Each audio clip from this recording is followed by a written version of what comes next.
तीन बहुत अच्छी सहेलियां सैरा, जूनो और बेथ पहाड़ों की नदी की बेकाबू लहरों के बीच राफ्टिंग का मजा ले रही थीं। वे सभी सहेलियां एडवेंचर को बहुत पसंद करती थीं और इस तरह की रोमांचक राफ्टिंग उनके लिए कोई बहुत बड़ी बात नहीं थी। राफ्टिंग का समय लगभग खत्म होने वाला था और वे धीरे धीरे किनारे की तरफ बढ़ रही थीं। नदी के किनारे सैरा की बेटी जेसिका और उसके हस्बैंड पॉल उनका इंतजार कर रहे थे। सैरा को देखते ही उसकी बेटी जेसिका बहुत खुश हो जाती है। जब तीनों किनारे पर पहुंचती हैं, तो जेसिका सैरा की तरफ बढ़ती है, लेकिन सैरा का हस्बैंड पॉल सैरा की जगह जूनो पर कुछ ज्यादा ही ध्यान देने लगता है। वह जूनो का इस तरह ख्याल रखने लगता है जैसे वह उसकी गर्लफ्रेंड हो। ये बात सैरा भी नोटिस करती है, लेकिन उस समय वह कुछ नहीं कहती। इसके बाद पॉल अपनी गाड़ी की तरफ बढ़ जाता है। सैरा भी जेसिका को लेकर उसके साथ वहां से निकल जाती है। सैरा, जेसिका और पॉल तीनों गाड़ी से घर की तरफ रवाना होते हैं। उस दिन जेसिका का बर्थडे था और इसी वजह से सैरा और जेसिका बहुत खुश थीं। लेकिन पॉल कुछ खोया खोया और चुपचाप दिखाई दे रहा था। वह किसी बात के बारे में सोच रहा था। सैरा उससे इस बारे में पूछती है, जिससे कुछ पलों के लिए पॉल का ध्यान सड़क से हट जाता है और ठीक तभी एक भयानक हादसा हो जाता है। अचानक सामने से आती हुई एक जीप उनकी गाड़ी से टकरा जाती है। इस भयानक एक्सीडेंट की वजह से जीप में रखे लोहे के पाइप गाड़ी का शीशा तोड़कर पॉल के सिर के आर पार हो जाते हैं और इस हादसे में बदकिस्मती से उसका हस्बैंड और उसकी बेटी दोनों मर जाते हैं। हॉस्पिटल में जब सैरा को होश आता है, तब उसे पता चलता है कि इस एक्सीडेंट में उसकी बेटी और हस्बैंड दोनों की मौत हो गई है। यह सुनते ही पल भर में उसका बसा बसाया घर और सपनों से भरा भविष्य टूटकर बिखर जाता है। इसी तरह एक साल बीत जाता है। जूनो और बेथ दोनों सैरा से मिलने इंग्लैंड से अमेरिका आती हैं। उस हादसे के बाद से सैरा अंदर से बहुत टूट चुकी थी। इसी वजह से जूनो और बेथ उसका मन अच्छा करने के लिए केव डाइविंग का प्लान बनाती हैं, यानी पुराने पहाड़ों की गहरी गुफाओं को अच्छी तरह एक्सप्लोर करना। और आमतौर पर वे सभी सहेलियां एडवेंचर करना पसंद करती थीं। बेथ सैरा को उसके घर से एपलेचियन माउंटेन नाम के एक पहाड़ की तरफ ले जाने लगती है, जहां उन्होंने केव डाइविंग का प्लान बनाया था। वे वहां बोरहम केव नाम की एक गुफा में डाइविंग करने जा रही थीं और यह गुफा काफी मशहूर थी। इससे पहले भी बहुत से लोग इस गुफा को एक्सप्लोर कर चुके थे। तीनों सहेलियां पूरे एक साल बाद एक दूसरे से मिलती हैं। सैरा के उस एक्सीडेंट के अगले ही दिन जूनो यह शहर छोड़कर चली गई थी। इसी वजह से बेथ जूनो से नाराज थी। बेथ को लगा था कि उस मुश्किल समय में सैरा को जूनो की सबसे ज्यादा जरूरत थी, क्योंकि वे दोनों बहुत क्लोज फ्रेंड थीं और जूनो को सैरा के साथ रहना चाहिए था, लेकिन उसे अकेला छोड़कर वह दूसरे शहर चली गई। बात करते करते वे दोनों एक कॉटेज के सामने पहुंचती हैं, जहां जूनो पहले से ही उनका इंतजार कर रही थी। कॉटेज के अंदर सैरा और बेथ की मुलाकात उनकी दो और पुरानी फ्रेंड्स रिबेका और उसकी छोटी बहन सैम से होती है। उन्हें भी जूनो ने इस एडवेंचर में साथ चलने के लिए कहा था, इसलिए वे भी आई थीं। इसके बाद जूनो सैरा और बेथ की पहचान अपनी नई साथी हॉली से करवाती है। इसके बाद वे पूरी रात एक दूसरे से बातें करते हुए गुजारती हैं, लेकिन अचानक आधी रात को सैरा की नींद खुल जाती है। खिड़की के पास कुछ आवाज सुनकर जैसे ही वह देखने जाती है, अचानक एक लोहे का पाइप खिड़की का शीशा तोड़कर उसके सिर के आर पार हो जाता है। तभी उसकी नींद खुल जाती है। असल में यह एक बुरा सपना था। वह अब भी उस दिन के एक्सीडेंट को भूल नहीं पाई थी। अगली सुबह सब लोग हर तरह की तैयारी करके गुफा की तरफ रवाना होते हैं। गाड़ी से कुछ दूर जाने के बाद वे एक जगह रुकते हैं। इसके बाद गुफा तक का रास्ता उन्हें पैदल जाना होगा। सभी लोग गाड़ी से जरूरी सामान निकालकर तैयार करने लगते हैं। उनके पास उस गुफा की एक गाइड बुक भी थी, लेकिन जूनो उसे लेने की जरूरत नहीं समझती और गाइड बुक को गाड़ी में ही छोड़ देती है। इसके बाद सब लोग खुशी खुशी सामान लेकर निकल पड़ते हैं और जूनो गुफा तक जाने का रास्ता दिखाने लगती है। लेकिन यहाँ एक बात है, सभी को पता था कि वे बोरहम केव जा रही हैं, लेकिन जूनो का प्लान अलग था। वह सबको एक दूसरी अनजान पहाड़ी गुफा में ले जा रही थी, जहां आज तक कोई नहीं गया था। और ऐसा ही एडवेंचर तो जूनो और उसकी फ्रेंड्स पसंद करती थीं, लेकिन ये बात वह किसी को नहीं बताती। जंगल के रास्ते से जाते हुए वे अचानक एक मरा हुआ जानवर देखती हैं, लेकिन आमतौर पर इस जंगल में कोई खतरनाक जानवर नहीं है, इसलिए यही उनके मन में सवाल उठता है, इस जानवर का शिकार किसने किया। लेकिन खैर, क्योंकि वे एडवेंचर करने आई थीं, इसलिए ज्यादा ध्यान दिए बिना आगे बढ़ जाती हैं। जूनो उन्हें एक कुएं जैसे गहरे अंधेरे गड्ढे के सामने ले जाती है, जो बहुत नीचे तक था। अब यहीं से उनका एडवेंचर शुरू होता है। सबसे पहले जूनो रस्सी की मदद से नीचे उतरती है और उसके इशारे पर एक एक करके सभी नीचे उतरती हैं। वह जगह सबको काफी शानदार लग रही थी। वे उस जगह को एक्सप्लोर कर रही थीं। एक छोटे सुरंग जैसे रास्ते से वे इस पहाड़ी गुफा के बिल्कुल अंदर पहुंच जाती हैं। लेकिन यह गुफा इतनी अंधेरी थी कि लाइट और फ्लेयर ही अंदर देखने का एकमात्र सहारा था, क्योंकि सूरज की रोशनी अंदर आने की कोई जगह ही नहीं थी। इन सब चीजों को वे शुरुआत से ही कैमरा में रिकॉर्ड करना शुरू कर देती हैं। तभी वहां घूमते समय सैरा की नजर एक पत्थर पर खून लगे उंगलियों के निशान पर पड़ती है, जैसे किसी ने कई बार ऊपर चढ़ने की कोशिश की हो और नाकाम रहा हो। लेकिन सैरा इस बात को ज्यादा महत्व नहीं देती। फिर भी उन्हें इस गुफा में अजीब अजीब आवाजें सुनाई देती हैं, जैसे उनके अलावा इस गुफा में कोई और भी हो जो उनके आसपास ही घूम रहा हो। इसके बाद वे सभी एक संकरी सुरंग से और अंदर की तरफ जाने लगती हैं। उस सुरंग से वे एक ऐसी जगह पहुंचती हैं जो काफी बड़ी थी। लग रहा था जैसे किसी ने उसे एक कमरे की तरह बनाया हो। वहां सभी लाइट जलाकर कुछ देर आराम करती हैं। उस समय जूनो सैरा से माफी मांगती है। वह कहती है, मुझे माफ कर देना। उस एक्सीडेंट के अगले दिन मैं तुम्हें छोड़कर चली गई थी। उस समय मुझे तुम्हारे साथ रहना चाहिए था। ये बात सुनते ही सैरा को पुरानी सारी बातें याद आ जाती हैं। इसलिए वह कोई जवाब दिए बिना वहां से उठ जाती है और आगे का रास्ता खोजने लगती है। ढूंढते ढूंढते सैरा को एक सुरंग दिखाई देती है। वह चिल्लाकर सबको कहती है, सब लोग यहाँ आओ, मुझे एक दूसरा रास्ता मिल गया है, हमें यहीं से आगे जाना चाहिए। सैरा की बात सुनकर सभी उस सुरंग के अंदर जाने के लिए तैयार हो जाती हैं। तभी बेथ जूनो के पास आकर कहती है, मैंने गाइड बुक में बोरहम केव के बारे में जो पढ़ा था, यह जगह तो उससे बिल्कुल अलग है। जूनो पूरी बात टालते हुए उससे कहती है, इसी वजह से मैं गाइड बुक पर भरोसा नहीं करती, उसमें बेकार की बातें लिखी रहती हैं। असल में वह पूरी बात छिपा रही थी। इसके बाद एक एक करके सभी उस सुरंग में अंदर चली जाती हैं। ये सुरंग बहुत ही संकरी और गीली थी। एक एक करके सभी बड़ी मुश्किल से उस पार चली जाती हैं, लेकिन सबसे आखिर में सारा बदकिस्मती से सुरंग के बीच में फंस जाती है। सारा अपने शरीर को जरा भी हिला नहीं पा रही थी, जिसकी वजह से वह घबरा जाती है और उसकी सांस रुकने लगती है। सारा को लग रहा था कि शायद वह यहीं मर जाएगी। बेथ जब पीछे मुड़कर देखती है तो सारा अभी तक बाहर नहीं आई थी। वह उसे आवाज देती है। सारा घुटती हुई सांसों के साथ जवाब देती है, मैं यहाँ फंस गई हूँ। बेथ उससे कहती है, सारा शांत हो जाओ, बस धीरे धीरे सांस लो और आराम से बाहर निकलने की कोशिश करो। लेकिन बहुत कोशिश करने के बाद भी सारा जरा भी हिल नहीं पा रही थी। ये देखकर बेथ फिर से सुरंग में जाती है और सारा को खींचकर बाहर निकालने की कोशिश करती है, लेकिन उसी समय सुरंग अंदर से ढहने लगती है। लेकिन खुशकिस्मती से बेथ अपनी पूरी ताकत लगाकर सारा को खींचकर बाहर निकाल देती है। लेकिन इस जल्दबाजी में रस्सी वाला बैग उसी सुरंग में रह जाता है। सारा के बाहर आते ही अंदर से पूरी सुरंग पत्थरों से भर जाती है और वह रास्ता पूरी तरह बंद हो जाता है। अब वे सभी बहुत चिंता में पड़ जाती हैं। किसी को समझ नहीं आ रहा था कि वे वापस कैसे जाएंगी, क्योंकि सिर्फ यही एक रास्ता था। रिबेका सबको शांत करते हुए कहती है कि गाइड बुक के हिसाब से उस गुफा में आने जाने के 3 रास्ते हैं, डरने की कोई बात नहीं है। वह जूनो से गाइड बुक मांगती है जिसमें गुफा का मैप था। तब जूनो कुछ असहज महसूस करती है और सबको असली सच बता देती है। वह कहती है, उस गाइड बुक का कोई फायदा नहीं है, क्योंकि ये बोरहम केव नहीं है। असल में इस गुफा का कोई नाम ही नहीं है। यहाँ आज तक कोई नहीं आया। मैं चाहती थी कि हम पहली टीम बने जो इस गुफा को डिस्कवर करे। जूनो की बात सुनकर सबके पैरों तले जमीन खिसक जाती है। एक तरफ उन्हें नहीं पता कि इस गुफा से निकलने का कोई दूसरा रास्ता है या नहीं, और दूसरी तरफ वे रेस्क्यू टीम को बताकर आई थीं कि अगर वे समय पर वापस न लौटें तो उन्हें बोरहम केव में आकर खोजा जाए। लेकिन क्योंकि ये बोरहम केव नहीं है, इसलिए कोई भी उन्हें ढूंढने यहाँ नहीं आएगा। जूनो की बेवकूफी पर सबको गुस्सा आता है कि वह ऐसा कैसे कर सकती है। इतने लोगों की जान वह कैसे खतरे में डाल सकती थी। लेकिन इस समय आगे बढ़ने के अलावा उनके पास और कोई रास्ता नहीं था। इधर सारा के कानों में अजीब अजीब आवाजें आ रही थीं, लेकिन वे कहां से आ रही थीं ये वह समझ नहीं पा रही थी। वे किसी तरह एक और सुरंग खोज लेती हैं और कुछ दूर जाने के बाद वह सुरंग भी खत्म हो जाती है। उनके सामने एक बहुत गहरी खाई आ जाती है। आगे रास्ता तो था, लेकिन वह खाई के दूसरे किनारे पर था। सारा एक पत्थर नीचे फेंक कर गहराई समझने की कोशिश करती है और समझ जाती है कि यह खाई बहुत गहरी है, लेकिन उनके पास इतनी रस्सी नहीं थी जिससे वे नीचे उतर सकें। लेकिन बचना है तो उनमें से किसी को हिम्मत दिखानी ही होगी।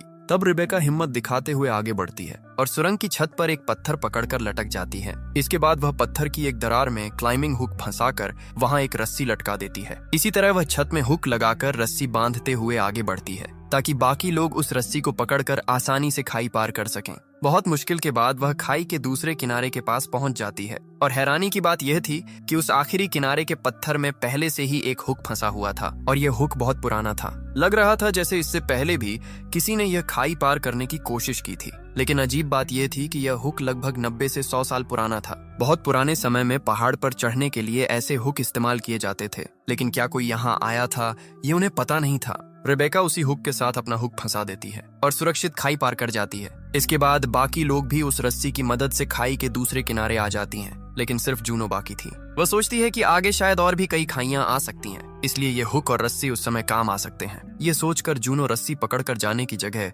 रस्सी का एक सिरा अपनी बेल्ट में बांधकर पत्थर पर लटक जाती है। फिर वह हुक और रस्सी खोलते हुए आगे बढ़ने लगती है। वह किसी तरह 3 हुक खोल देती है। अब सिर्फ 2 हुक बाकी थे और जैसे ही वह चौथा हुक खींचती है उसका हाथ फिसल जाता है। वह गिरकर रस्सी की मदद से लटक जाती है और रस्सी के तेज झटके से रिबेका का हाथ बहुत बुरी तरह कट जाता है। अब वह रस्सी सिर्फ उसी पुराने हुक में अटकी हुई थी जो पहले से गुफा में था, लेकिन जूनो के गिरने के तेज झटके से आखिर में वह हुक भी निकल आता है और वह नीचे गिरने लगती है। खुशकिस्मती से रस्सी का दूसरा सिरा बाकी लोगों ने पकड़ा हुआ था, जिसकी वजह से जूनो खाई में गिरने से पहले ही बच जाती है। उसकी फ्रेंड्स उसे ऊपर खींच लेती हैं। तभी सैरा की नजर उस पुराने हुक पर जाती है जिसे जूनो अब भी हाथ में पकड़े हुए थी। सैरा जूनो से पूछती है, इस बंद गुफा में ये कैसे आया? अब तक तो यहाँ कोई इंसान आया ही नहीं। जूनो कहती है, इसका एक ही मतलब है कि हमसे पहले भी कोई यहाँ आया था, लेकिन ये कम से कम 100 साल पुराना हुक है। अब कोई इस तरह का हुक इस्तेमाल नहीं करता। ये बात उन्हें बहुत अजीब लगती है, लेकिन अब उनके पास इन सब बातों के बारे में सोचने का समय नहीं था।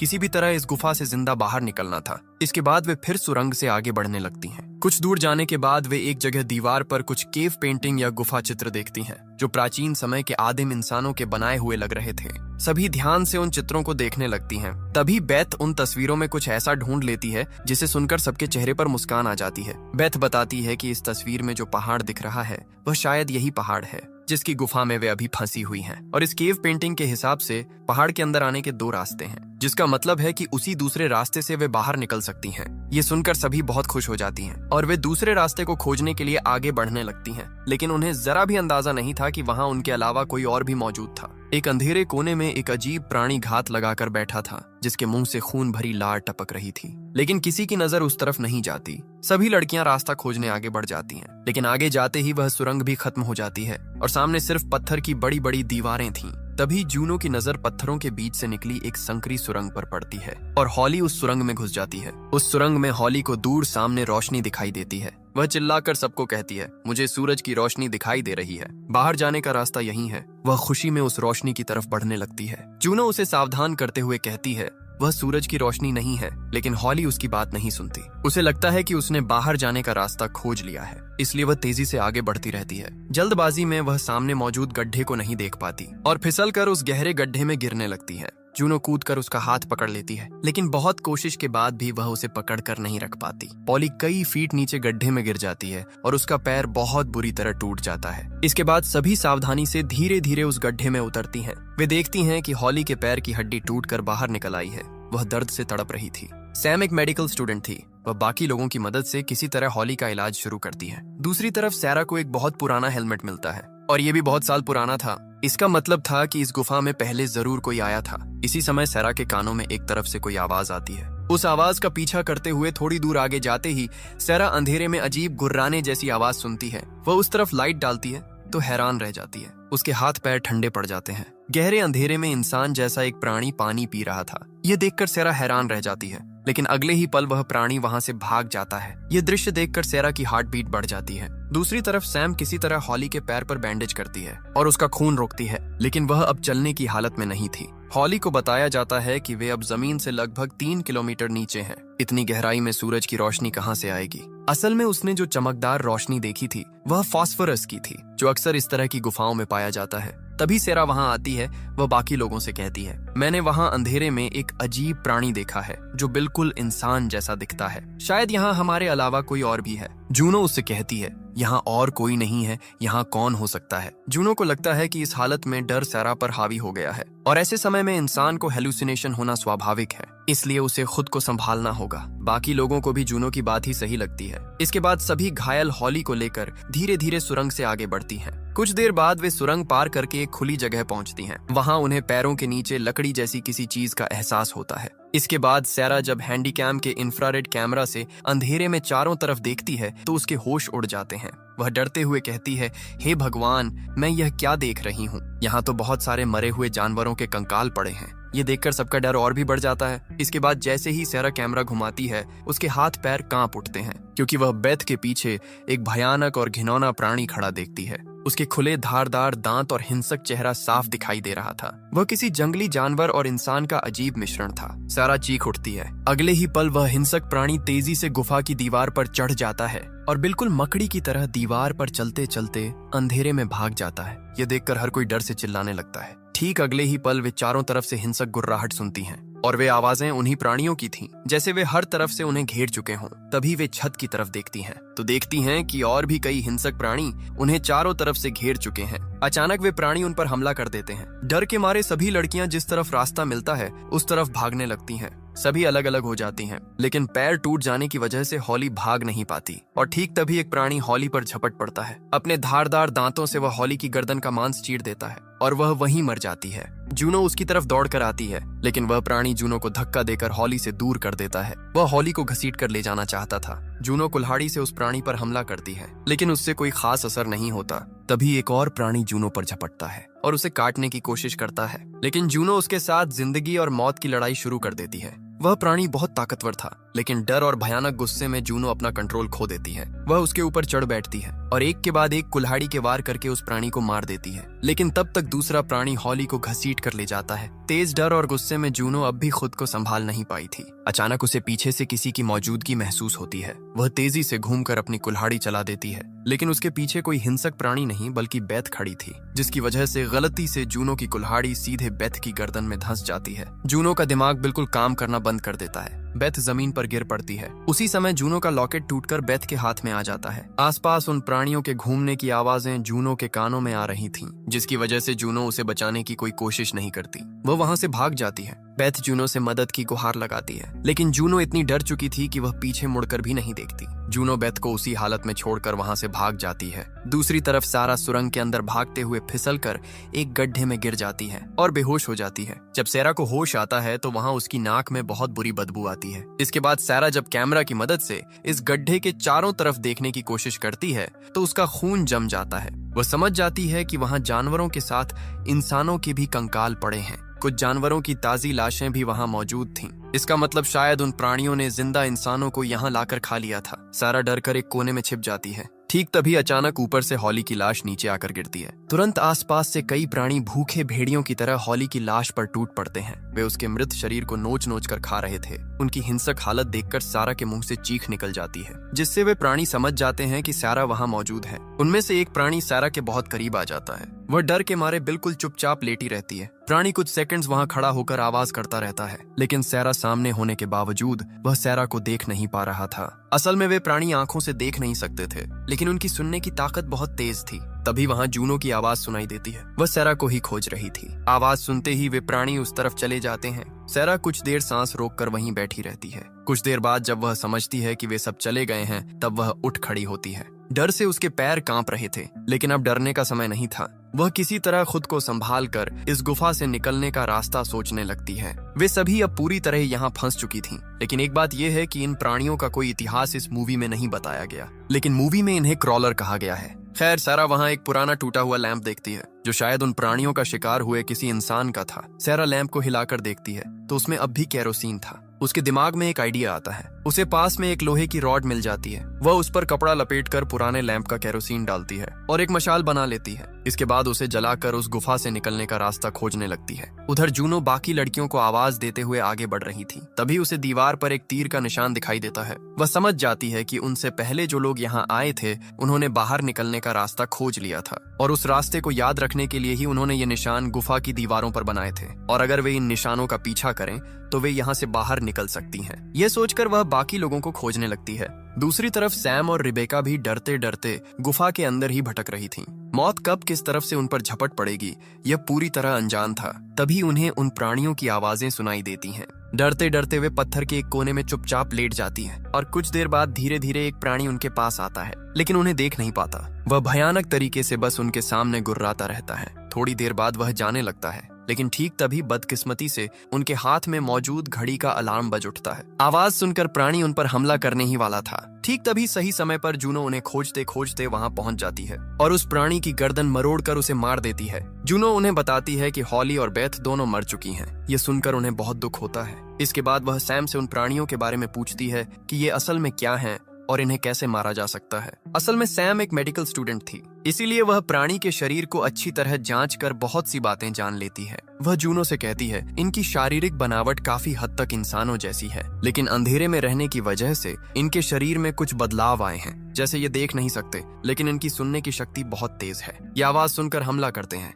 जूनो पूछती है, लेकिन ये असल में है क्या? सैम थोड़ा सोचकर उसे बताती है कि 11,000 साल पहले इंसान इसी तरह गुफाओं में रहते थे, लेकिन समय के साथ इंसान गुफाएं छोड़कर समतल जमीन पर पक्के घरों में रहने लगे। लेकिन लगता है कुछ इंसान गुफाओं में ही रह गए थे और पीढ़ी दर पीढ़ी अंधेरे में रहने की वजह से उनकी शारीरिक बनावट इसी तरह विकसित हुई और वे ऐसे हिंसक प्राणी बन गए। यह सुनकर जूनो कुछ देर सोच में पड़ जाती है और कुछ देर बाद उस गुफा से निकलने का अगला प्लान बताने लगती है। वह बताती है कि इस गुफा में पहले जो लोग आए थे उन्होंने निकलने के रास्ते के निशान छोड़े हैं और वे निशान अब भी गुफा की दीवारों पर बने हुए हैं। उन निशानों का पीछा करके हम बाहर निकल सकते हैं, बस उन्हें बिल्कुल चुप रहना होगा ताकि वे प्राणी उन्हें सुन ना सकें। लेकिन सैरा अब भी गायब थी, इसलिए तीनों पहले सेरा को ढूंढने लगती हैं। उधर सैरा उस गड्ढे से बाहर निकलने का रास्ता खोज रही थी, तभी उसे बेथ की आवाज सुनाई देती है। सैरा देखती है कि बेथ बहुत बुरी हालत में वहां पड़ी है और उसकी गर्दन में कुल्हाड़ी का गहरा घाव है। जूनो जब उसे छोड़कर चली गई थी तब शायद वे प्राणी बेथ को यहाँ ले आए थे, क्योंकि ये जगह उनका खाना जमा करके रखने की जगह थी। सैरा उसके पास जाती है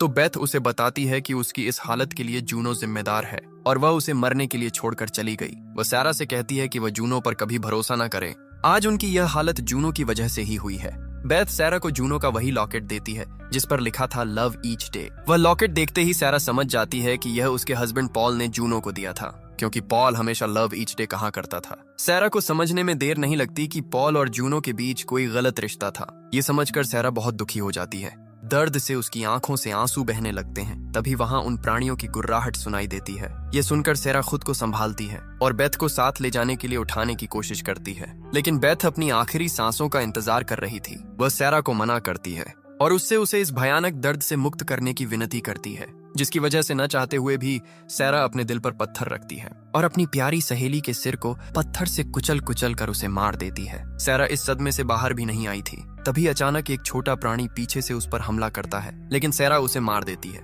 तभी उस बच्चे की माँ वहां आ जाती है। सैरा खुद को बचाने के लिए दौड़ने लगती है, लेकिन वह खून से भरे एक गड्ढे में गिर जाती है। वह प्राणी गड्ढे में उतरकर सैरा को मारने की कोशिश करता है, लेकिन सैरा एक नुकीली हड्डी उसकी आंख में घुसाकर उसे भी मार देती है। बेथ की मौत से सैरा बहुत ज्यादा गुस्से में थी। तेज गुस्से में वह वहीं खड़ी होकर चीख उठती है। दूसरी तरफ जूनो और रिबेका सैरा को खोज रही थी। ठीक तभी जूनो देखती है कि अनगिनत वैसे ही प्राणी उनका शिकार करने के लिए इधर उधर से उनकी तरफ दौड़े आ रहे हैं। वे जान बचाकर एक सुरंग से भागने लगती हैं। सैम सुरंग के आखिरी छोर पर पहुंचकर देखती है कि सामने कोई रास्ता नहीं है। वह गुफा की छत पर चढ़ने की कोशिश करती है और अपने पास मौजूद थोड़ी सी रस्सी से छत के रास्ते दूसरी तरफ जाने की कोशिश करती है, लेकिन छत पर एक प्राणी पहले से ही उसके लिए घात लगाकर बैठा था। प्राणी सैम पर हमला करता है और उसकी गर्दन चीर देता है, लेकिन सैम अपनी आखिरी सांस लेने से पहले अपने पास मौजूद एक चाकू से उस प्राणी के सिर पर वार करके उसे मार देती है और खुद भी मर जाती है। अपनी आंखों के सामने बहन की मौत देखकर रिबेका बहुत दुखी हो जाती है, लेकिन कुछ समझने से पहले ही एक और प्राणी उस पर हमला करता है और उसका पेट चीर देता है। यह देखकर जूनो कुछ और सोचे बिना ऊपर से अपनी जान बचाने के लिए नीचे छलांग लगा देती है। खुशकिस्मती से नीचे पानी था, इसलिए उसे चोट नहीं लगती। वह तैरकर किनारे पहुंचती है और दीवार पकड़कर ऊपर चढ़ने लगती है। तभी कहीं से सैरा वहां आ जाती है और उसे ऊपर खींच लेती है। सैरा का पूरा शरीर खून से भीगा हुआ था। उसे देखकर बहुत डर लग रहा था। जूनो उसे सैम और रिबेका की मौत की बात बताती है। हालांकि सैरा को जूनो पर अब जरा भी भरोसा नहीं था। वह जानती थी कि बेथ की मौत के लिए जूनो ही जिम्मेदार है। वह जानबूझकर जूनो से बेथ के बारे में पूछती है। वह सिर्फ देखना चाहती थी कि जूनो अपनी गलती मानती है या नहीं, लेकिन जूनो में उतनी हिम्मत ही नहीं थी। वह बेथ की मौत का दोष उन प्राणियों पर डाल देती है। इसके बाद सैरा कुछ नहीं कहती और जूनो से कहती है कि वह उसके पीछे आए, लेकिन कुछ दूर जाते ही वे देखती हैं कि कई प्राणी उनके इंतजार में बैठे हैं। उनके आने की आवाज सुनते ही वे प्राणी उन पर हमला कर देते हैं, लेकिन दोनों मिलकर बहुत हिम्मत से उनसे लड़ती हैं और बेरहमी से उन 3 प्राणियों को भी मार देती हैं। प्राणियों को मारने के बाद जब जूनो उठकर खड़ी होती है तो देखती है कि उसके सामने सैरा खड़ी है। सैरा जूनो को वही लॉकेट दिखाती है। ये देखते ही जूनो समझ जाती है कि सैरा को पॉल और उसके रिश्ते के बारे में पता चल गया है। अगले ही पल सैरा जूनो के पैर पर कुल्हाड़ी से वार करती है और उसे वहां मरने के लिए छोड़कर चली जाती है। जूनो भयानक दर्द से चीख उठती है। वह अपने पैर से कुल्हाड़ी निकाल तो देती है, लेकिन तब तक उसकी चीख सुनकर कई प्राणी उसे घेर लेते हैं। दूसरी तरफ जूनो की चीख सैरा के कानों में आती है, फिर भी वह बिना रुके दौड़ती रहती है। दौड़ते दौड़ते अचानक सैरा एक गड्ढे में गिरकर बेहोश हो जाती है। कुछ देर बाद सूरज की रोशनी उसके चेहरे पर पड़ती है और उसे होश आ जाता है। वह देखती है कि ऊपर एक छेद से रोशनी आ रही है। वह उस रोशनी का पीछा करते हुए ऊपर चढ़ती है। जैसे ही वह अपना सिर उस गड्ढे से बाहर निकालती है, वह अपनी आंखों के सामने बाहरी दुनिया और रोशनी देखती है। फिर वह देर नहीं करती और उस गड्ढे से बाहर निकलकर गाड़ी की तरफ दौड़ जाती है और तेजी से उस जगह से निकलने लगती है। गुफा से कुछ दूर जाकर वह गाड़ी रोकती है और वहां जो कुछ हुआ था उसके बारे में सोचकर फूट फूट कर रोने लगती है। इसके बाद जैसे ही वह मुड़कर देखती है, वह अपने पास जूनो को बैठे हुए देखती है। यह देखकर सैरा डर से चीख उठती है और तभी उसे होश आता है। वह देखती है कि वह असल में गुफा के अंदर ही है मतलब वह अब तक सपना देख रही थी। तभी उसे अपनी बेटी जेसिका की आवाज सुनाई देती है। जेसिका उसके सामने बर्थडे केक लेकर बैठी है। असल में सैरा अब भी हेलुसिनेशन में थी। वह गुफा से बाहर निकल ही नहीं पाई थी। गुफा में अब भी उन प्राणियों की आवाजें सुनाई दे रही थीं और सारा अपने सामने जलती हुई मशाल की तरफ ही देख रही थी। उसे लग रहा था कि उसकी बेटी उसके सामने ही बैठी है, लेकिन उसे पता ही नहीं था कि एक दर्दनाक मौत उसकी तरफ बढ़ रही है, यानी वही प्राणी। और इसी के साथ ये मूवी यहीं खत्म हो जाती है। तो दोस्तों, आपको ये वीडियो कैसा लगा? कमेंट में अपनी राय जरूर बताइएगा। हालांकि इस मूवी में इन क्रीचर्स के बारे में ज्यादा कुछ नहीं बताया गया, लेकिन एक बात है कि ये क्रीचर्स जमीन के नीचे रहते हैं। आमतौर पर शायद रात होने पर ये बाहर आते हैं और आसपास के जंगल के जानवरों को, और अगर कोई जिंदा इंसान मिल जाए तो उसे पकड़कर उस गुफा में खाने के लिए ले जाते हैं। खैर, अगर वीडियो अच्छा लगा हो तो एक लाइक करके दोस्तों के साथ शेयर कर दीजिएगा। अगर कहीं समझने में दिक्कत हो तो कमेंट में जरूर बता सकते हैं। और अगर आप इसी तरह के मूवी एक्सप्लेन देखना पसंद करते हैं तो हमारे साथ जुड़े रहिए। ख़याम की तरफ इमाम हुसैन खाली मश्क और लहू में डूबा अलम लेके आ रहे थे। बच्चे दूर से अपने चचा अब्बास का इंतज़ार कर रहे थे। जैसे ही अलम को देखा तो बीबी सकीना ने कहा, मेरे चचा अब्बास आ रहे हैं। बस खाली मश्क पे जैसे ही नज़र पड़ती है, आप अपने बाबा से लिपट के फरियाद करती हैं कि ऐ मेरे बाबा, शायद इन जालिमों ने मेरे चचा को भी शहीद कर दिया। मैं इनके लिए बद्दुआ करती हूँ। इमाम हुसैन अपनी बेटी का माथा चूम के उनको एक खाली खैमे की तरफ लेके जाते हैं और कहते हैं, ऐ मेरी बेटी, तुझे पानी चाहिए ना? आप जमीन पे हाथ रख के जैसे ही हटाते हैं तो वहां से पानी उबलना शुरू करता है। बीबी सकीना ने जैसे ही पानी को देखा तो वो खुश होने लगी। इमाम हुसैन ने फरमाया, ऐ मेरी बेटी, ख़याम से बाहर की तरफ निगाह कर। जैसे ही बीबी सकीना बाहर की तरफ देखे तो लातादाद इंसान हैं जो अपनी ज़बान बाहर निकाल के हसरत से बीबी सकीना को देख रहे हैं। इमाम हुसैन ने फरमाया, ऐ मेरी बेटी, अगर आज तुमने ये पानी पिया तो क़यामत तक तुम्हारे नाना की उम्मत हौज़े कौसर से महरूम रहेगी, इस्लाम से महरूम रहेगी। बीबी सकीना ने कहा, ऐ मेरे बाबा, अगर मेरे नाना की उम्मत की शफाअत के लिए मेरा प्यासा रहना ज़रूरी है तो मैं प्यास बर्दाश्त कर लूँगी, हर सितम बर्दाश्त कर लूँगी। बस बीबी सकीना सब्र करती रहती है। आपकी आंखों के सामने अली अकबर शहीद होता है, अली असगर शहीद होता है, आपके बाबा हुसैन शहीद होते हैं, फिर ख़याम जलने लगते हैं, शिमर तमाचे मारता है, लेकिन कभी भी आपने अपने नाना की उम्मत के लिए बद्दुआ नहीं की। बस 11 मुहर्रम के दिन जब बीबियों को कैद करके शाम और कूफा की तरफ ले जाया गया तो रास्ते में बीबी सकीना की यही कोशिश थी कि आपके भाई सज्जाद जो जंजीरों में जकड़े हुए हैं, धूप की वजह से उनकी जंजीरें गर्म हो जाती हैं। आप बार बार सिपाहियों से कहती कि मुझे थोड़ा पानी दे दो ताकि मैं अपने भाई सज्जाद की जंजीरों पे बहा दूं कि वो कुछ देर के लिए ठंडी हो जाए। बस बीबी सकीना नंगे पांव तमाम बीबियों के साथ रस्सियों में कैद होके लोगों के पत्थर खा के शाम की दरबार में पहुंचती हैं। यजीद की जैसे ही बीबी सकीना पे नजर पड़ी तो वो कहता है, ये छोटी बच्ची हुसैन की वही बेटी है जिसको हुसैन सीने पे सुलाया करते थे। सिपाही कहते हैं, हाँ। तो यजीद हुक्म देता है कि इस बच्ची को तमाम बीबियों के साथ कैद में न रखो, बल्कि एक ऐसे अंधेरे जिंदान में रखो ताकि ये अपने बाबा को याद कर कर के तड़पती रहे। बस तमाम बीबियों को अलग कैद किया जाता है और बीबी सकीना को एक ऐसे जिंदान में कैद किया जाता है जहां अंधेरे के सिवा कुछ नहीं होता। बस वो 4 साला बीबी बार बार अपने बाबा को याद करके रोती। कुछ ही दिन गुजरे, उस छोटी बच्ची के रोने की आवाज महल में इस तरह से गूंजती कि यजीद को नींद न आती। तो यजीद ये कहता है कि इमाम हुसैन का कटा हुआ सर इस बच्ची के पास भिजवा दो। जब ये कटा हुआ सर देखेगी तो खुद चुप हो जाएगी। बस इमाम हुसैन का सर जैसे ही बीबी सकीना के पास जिंदान में पहुंचता है, आप अपने बाबा के सर को देख के उससे लिपट जाती हैं और ज़ारो कतार रो के कहती हैं, ऐ मेरे बाबा, मैं कदम कदम पे सख्तियां सहती रही, पत्थर खाती रही, लेकिन कभी भी मैंने अपने नाना की उम्मत के लिए बद्दुआ नहीं की। इमाम हुसैन की आंखें खुलती हैं और आप फरमाते हैं, ऐ मेरी बेटी सकीना, अब सो जाओ, मैं तुम्हें अपने साथ लेने आया हूँ।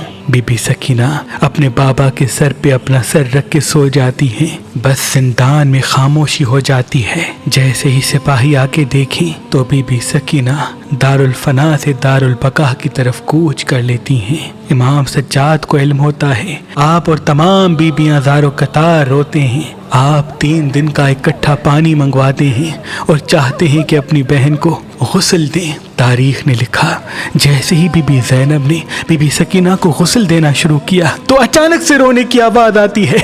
इमाम सज्जाद आके पूछते हैं, ऐ मेरी फुफ्फी माँ, आप रो क्यों रही हैं? बीबी ज़ैनब फरमाती हैं, करबला से लेके कूफा तक, कूफा से लेके शाम तक बीबी सकीना एक ही लिबास में रही है और बार बार ये बच्ची ताज़ियाने खाती रही है।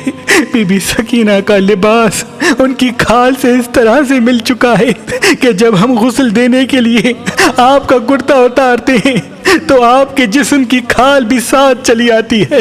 ऐ मेरे बेटे सज्जाद, बता अब बीबी सकीना को गुस्ल कैसे दे? इमाम सज्जाद फरमाते हैं, मेरी बहन सकीना को इसी फटे हुए कुर्ते के साथ तदफीन करते हैं। ये मेरी छोटी बहन इसी हाल में कयामत के दिन अपने नाना रसूल अल्लाह से मिलेगी। हजरत अब्बास की शहादत के बाद जब ख़याम की तरफ इमाम हुसैन खाली मश्क और लहू में डूबा अलम लेके आ रहे थे, बच्चे दूर से अपने चचा अब्बास का इंतजार कर रहे थे।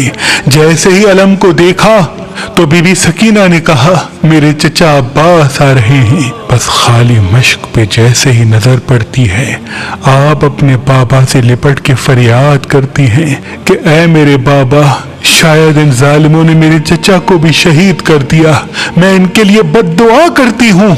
इमाम हुसैन अपनी बेटी का माथा चूम के उनको एक खाली खैमे की तरफ लेके जाते हैं और कहते हैं, ऐ मेरी बेटी, तुझे पानी चाहिए ना? आप जमीन पे हाथ रख के जैसे ही हटाते हैं तो वहां से पानी उबलना शुरू करता है। बीबी सकीना ने जैसे ही पानी को देखा तो वो खुश होने लगी। इमाम हुसैन ने फरमाया, ऐ मेरी बेटी, ख़याम से बाहर की तरफ निगाह कर। जैसे ही बीबी सकीना बाहर की तरफ देखी तो लातादाद इंसान हैं जो अपनी जबान बाहर निकाल के हसरत से बीबी सकीना को देख रहे हैं। इमाम हुसैन ने फरमाया, ऐ मेरी बेटी, अगर आज तुमने ये पानी पिया तो कयामत तक तुम्हारे नाना की उम्मत हौज़े कौसर से महरूम रहेगी, इस्लाम से महरूम रहेगी। बीबी सकीना ने कहा, ऐ मेरे बाबा, अगर मेरे नाना की उम्मत की शिफाअत के लिए मेरा प्यासा रहना जरूरी है तो मैं प्यास बर्दाश्त कर लूंगी, हर सितम बर्दाश्त कर लूंगी। बस बीबी सकीना सब्र करती रहती है। आपकी आंखों के सामने अली अकबर शहीद होता है, अली असगर शहीद होता है, आपके बाबा हुसैन शहीद होते हैं, फिर ख़याम जलने लगते हैं, शिमर तमाचे मारता है, लेकिन कभी भी आपने अपने नाना की उम्मत के लिए बद्दुआ नहीं की। बस 11 मुहर्रम के दिन जब बीबियों को कैद करके शाम और कूफा की तरफ ले जाया गया तो रास्ते में बीबी सकीना की यही कोशिश थी कि आपके भाई सज्जाद जो जंजीरों में जकड़े हुए हैं, धूप की वजह से उनकी जंजीरें गर्म हो जाती हैं। आप बार बार सिपाहियों से कहती कि मुझे थोड़ा पानी दे दो ताकि मैं अपने भाई सज्जाद की जंजीरों पे बहा दूं कि वो कुछ देर के लिए ठंडी हो जाए। बस बीबी सकीना नंगे पांव तमाम बीबियों के साथ रस्सियों में कैद होके लोगों के पत्थर खा के शाम की दरबार में पहुंचती हैं। यजीद की जैसे ही बीबी सकीना पे नजर पड़ी तो वो कहता है, ये छोटी बच्ची हुसैन की वही बेटी है जिसको हुसैन सीने पे सुलाया करते थे। सिपाही कहते हैं, हाँ। तो यजीद हुक्म देता है कि इस बच्ची को तमाम बीबियों के साथ कैद में न रखो बल्कि एक ऐसे अंधेरे जिंदान में रखो ताकि ये अपने बाबा को याद कर कर के तड़पती रहे। बस तमाम बीबियों को अलग कैद किया जाता है और बीबी सकीना को एक ऐसे जिंदान में कैद किया जाता है जहां अंधेरे के सिवा कुछ नहीं होता। बस वो 4 साला बीबी बार बार अपने बाबा को याद करके रोती, कुछ ही दिन गुजरे, उस छोटी बच्ची के रोने की आवाज महल में इस तरह से गूंजती कि यजीद को नींद न आती। तो यजीद ये कहता है कि इमाम हुसैन का कटा हुआ सर इस बच्ची के पास भिजवा दो। जब ये कटा हुआ सर देखेगी तो खुद चुप हो जाएगी। बस इमाम हुसैन का सर जैसे ही बीबी सकीना के पास जिंदान में पहुंचता है, आप अपने बाबा के सर को देख के उससे लिपट जाती है और ज़ारो कतार रो के कहती है, ऐ मेरे बाबा, मैं कदम कदम पे सख्तियां सहती रही, पत्थर खाती रही, लेकिन कभी भी मैंने अपने नाना की उम्मत के लिए बद्दुआ नहीं की। इमाम हुसैन की आंखें खुलती हैं और आप फरमाते हैं, ऐ मेरी बेटी सकीना, अब सो जाओ, मैं तुम्हें अपने साथ लेने आया हूँ। बीबी सकीना अपने बाबा के सर पे अपना सर रख के सो जाती है। बस जिंदान में खामोशी हो जाती है। जैसे ही सिपाही आके देखें तो बीबी सकीना दारुल फना से दारुल बका की तरफ कूच कर लेती हैं। इमाम सज्जाद को इल्म होता है, आप और तमाम बीबियां ज़ारो कतार रोते हैं। आप 3 दिन का इकट्ठा पानी मंगवाते हैं और चाहते हैं कि अपनी बहन को गुस्ल दें। तारीख ने लिखा, जैसे ही बीबी ज़ैनब ने बीबी सकीना को गुस्ल देना शुरू किया तो अचानक से रोने की आवाज आती है। इमाम सज्जादा के पूछते हैं, ऐ मेरी फुफी माँ, आप रो क्यों रही हैं? बीबी ज़ैनब फरमाती हैं, करबला से लेके कूफा तक, कूफा से लेके शाम तक बीबी सकीना एक ही लिबास में रही है और बार बार ये बच्ची तावियाने खाती रही है। बीबी सकीना का लिबास उनकी खाल से इस तरह से मिल चुका है कि जब हम गुस्ल देने के लिए आपका कुर्ता उतारते हैं तो आपके जिस्म की खाल भी साथ चली आती है। ऐ मेरे बेटे सज्जाद, बता अब बीबी सकीना को गुस्ल कैसे दे? इमाम सज्जाद फरमाते हैं, मेरी बहन सकीना को इसी फटे हुए कुर्ते के साथ तदफीन करते हैं। ये मेरी छोटी बहन इसी हाल में कयामत के दिन अपने नाना रसूल अल्लाह से मिलेगी।